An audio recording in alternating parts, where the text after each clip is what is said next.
Hello friends and welcome to the part 3 on functional interfaces. In this video, we will see what is a valid and an invalid functional interface.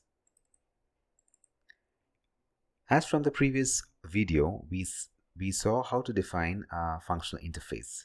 A recap, an interface with one and only one abstract method is termed as a functional interface.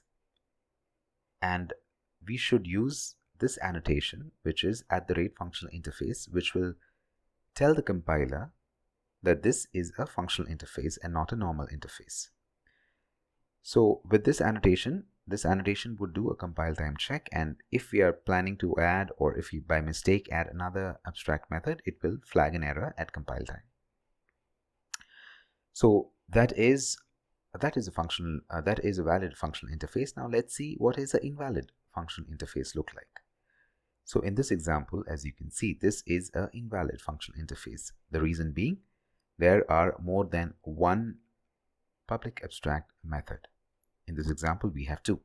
So this would be an invalid functional interface. A bonus tip: if we mark this interface with the functional interface, it would not compile, because this is not a valid interface. But if you don't mark it with this annotation at functional interface, it will be considered as a normal interface. Let's see another example, which is an example of an invalid functional interface. If an interface does not have any abstract method, it is of course a valid interface, but an invalid functional interface. Thank you friends for joining with me in this video. Hoping to see you in the next video. Thank you.